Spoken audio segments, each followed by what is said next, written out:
Bersama saya Wisnu Nugroho, inilah Beginu. Bukan begini, bukan begitu.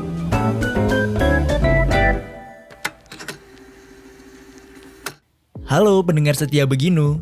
Selamat datang di episode terbaru persembahan Kompas.com dan Medio Podcast Network. Tapi sebelum mendengarkan sesi episode kali ini, jangan lupa follow dan beri rating terbaikmu untuk podcast Beginu di Spotify. Serta nyalakan notifikasinya juga ya, supaya kamu bisa terinfo setiap ada episode terbaru. Follow juga Instagram dan TikTok kami di @medio_by_kg_media. Di episode ini kita akan menyelami kisah Faizal Rohmat, sosok yang sedang mengupayakan kebangkitan PT Pos Indonesia. Bincang-bincang Wisnu Nugroho dengan Faizal Rohmat yang memakai gaya kepemimpinan bonek. Bagi Faizal, tidak ada hal yang perlu dia tutup-tutupi. Faizal juga tidak punya personal interest dalam pekerjaannya saat ini. Secara gamblang, Faizal menekankan perbaikan di Pos Indonesia. Yuk, langsung saja kita dengarkan lebih lanjut. Jumpa lagi bersama saya Aiman Wicaksono. Izinkan saya untuk berbagi cerita menarik dan berkesan selama penggarapan program Aiman Kompas TV yang belum pernah saya ceritakan sebelumnya. Eksklusif di podcast Aiman. Dipersembahkan oleh Medio by KG Media, siniar cerdas tanpa batas. Eksklusif di Spotify dan YouTube Trusty Official.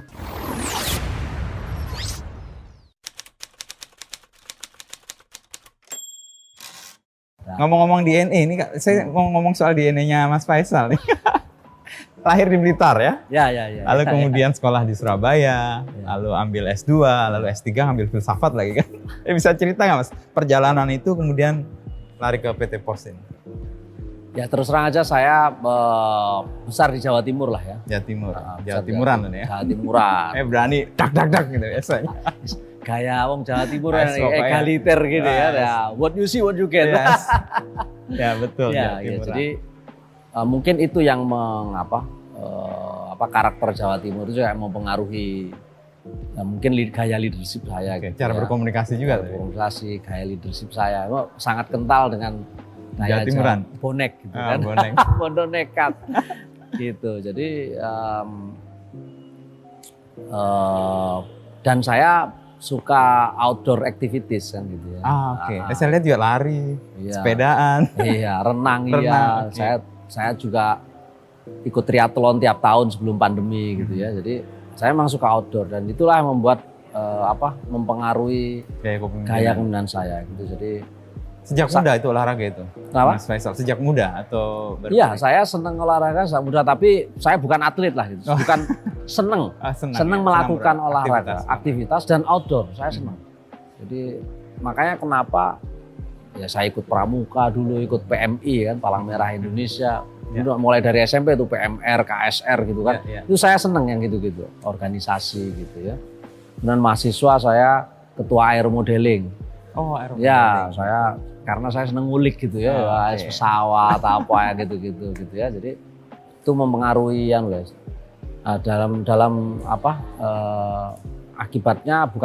impactnya gaya leadership saya open, jadi transparan. Saya selalu mendahulukan transparansi kepada tim saya. Kenapa? Kalau saya tidak transparan, mereka nggak trust saya nanti.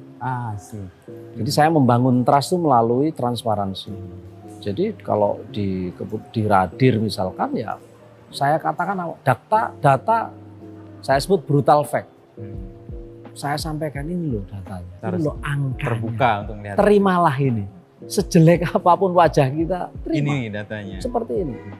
Saya komunikasi terbuka. Apa yang ditugaskan ke saya sampaikan ke semua. Supaya dipahami semua kan? Betul. Sehingga tidak ada hidden agenda ya. Oke, Anda bisa lihat apa yang ini saya buka semuanya di atas meja. Sehingga mereka trust kepada saya. Kan mereka akhirnya juga ke saya terbuka. Tidak ada yang diumpet-umpetin datanya, tidak ABS asal Bapak senang gitu ya. Ya kalau mereka bilang datanya buruk ya disampaikan. Nah, sehingga ketika itu jadi corporate jadi value trust, juga ya. Betul, dari trust. Nah, dengan trust ini menyebabkan kita solid. Antar BOD solid, BOD dengan BOJ solid, BOD dengan senior leader band 1 solid. Wah, itu modal saya, Mas. Basicnya transparansi tadi. Basicnya transparansi. Nah itu ya termasuk tadi karena saya suka outdoor activities, saya senang udara terbuka, saya senang ini. Biasalah kalau orang-orang yang senang outdoor activities itu kan komunikasi terbuka, ya kan, kan naik gunung, ya kan, ya. Kelihatan tuh aslinya. Aslinya kan, ya persis. Persis ya. Jadi goes bareng jauh gitu. Capek itu, emosinya keluar. Kelihatan ya kan aslinya. The real personnya akan muncul. Betul, itulah sebetulnya yang saya bangun gitu. Dari dan terus saya tularkan.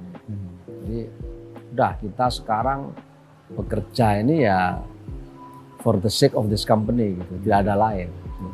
Bahkan saya sering guyonannya gitu ya. Ini bukan partai politik saya bilang. Ini perusahaan. Ya saya sampaikan gitu. Ini bukan partai politik. Ini bukan apa beda partai politik dengan perusahaan? Kalau sampai ada guyonan kayak gitu. Iya. Perusahaan itu adalah suara terbanyak, Mas. Oke. Ya kan? Partai politik itu suara terbanyak. Ya. Mengakomodir suara terbanyak. Itulah makna demokrasi partai politik. Suara terbanyak yang kemudian dijadikan keputusan gitulah ya. Kalau perusahaan kan top down. Persis.